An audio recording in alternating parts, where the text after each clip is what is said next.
নমস্কার, সাবনাভিক নিউজ নেটওয়ার্কে স্বাগত। না, কোথাও নিরাপদ নন বাংলায় মহিলারা। এবার শ্লীলতাহানির শিকার কান্দি মহকুমা আদালতের ল ক্লার্কের কর্মী। ভরতপুরে নিজের গ্রামের বাড়িতে ফেরার সময় ক্যানেল পার এলাকায় তার পথ আটকায় 3 জন যুবক। তারপরেই শুরু হয় নির্যাতন। ঠিক কি অভিযোগ করলেন তিনি, শুনব। আমি আজকে বাগডাঙ্গা অন্যপ্রায় চেম্বারে গেছিলাম। ফেরার পথে একটু কাজের চাপে দেরি হয়ে গেছিল। আমার ভরতপুর ব্লকে সাইকেল ছিল। সাইকেলের পরে আমি বনেমালীপুরের জন্য ক্যানেলের দিকে যাচ্ছিলাম।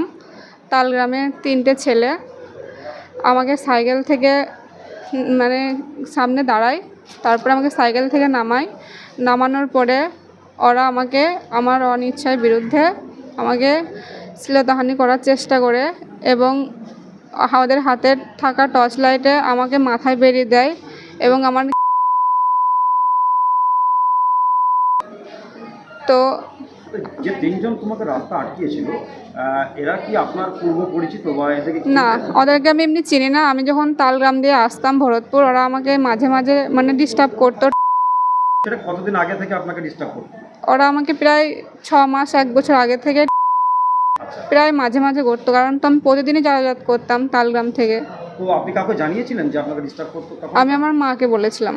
আপনার মা তখন কি ব্যবস্থা নিয়েছিল বা কাউকে জানিয়েছিলেন? না, আমার মা ব্যবস্থা নেয়নি। আমার মা বলেছে যে এটা চুপ করে রেখে দাও, তুমি তো মেয়ে বিটে ছেলে, এখন কাউকে বলো না, দেখো 5 দিনের একদিন আর কিছু না বলতে পারে।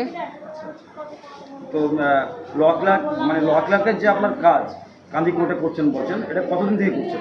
এটা আমি 2 বছর ধরে করছি। 2 বছর ধরে করছেন। আপনি যার কাছে কাজ করেন ল ক্লার্কের, ওনাকে বলেছিলেন এই বিষয়ে কিছু? হ্যাঁ, বলেছি। উনি কি বলেছিলেন?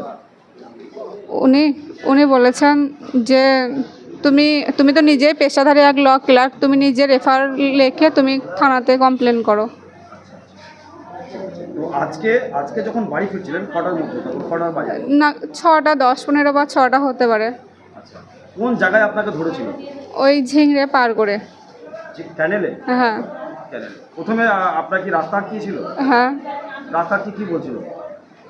আর রাস্তা আটকে বলেছিল যে তোকে আজকে সুযোগ পেয়েছি, কোনোদিন সুযোগ পাইনি, এইরকম বলছিল। তারপরে আমাকে বলছিল আজকে তোকে থানা টানা এসব বলছিল। আচ্ছা, আপনি কিভাবে রক্ষা পেলেন?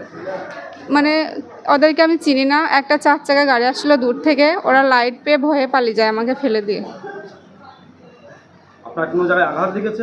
হ্যাঁ, পিঠে আর এখানে করে। আর মারপিট করেছিল আপনাকে বা? কানসরাতে চড় মেরেছিল এবং ওদের হাতে একটা টর্চ লাইট ছিল, মাথার বাঁ সাইডে বেরিয়ে দিয়েছে। তো আপনি এখন কি চাইছেন? আমি এদের জন্য চরম শাস্তি চাই। ভরতপুর থানায় লিখিত অভিযোগ দায়ের করা হতেই তদন্ত শুরু করেছে পুলিশ। তবে এখনো পর্যন্ত কাউকে গ্রেপ্তার করা সম্ভব হয়নি। গণেশ সাহা, সাবনাভিক নিউজ, মুর্শিদাবাদ। সমস্ত খবরের আপডেট জানতে লাইক করে সাবস্ক্রাইব করুন সাবনাভিক নিউজ। সেই সঙ্গে বেল বাটন প্রেস করতে ভুলবেন না। আপনাদের একটা সাবস্ক্রিপশন আমাদের জন্য অত্যন্ত মূল্যবান। একই সঙ্গে ফলো করুন আমাদের হোয়াটসঅ্যাপ চ্যানেলটিও। জয় হিন্দ।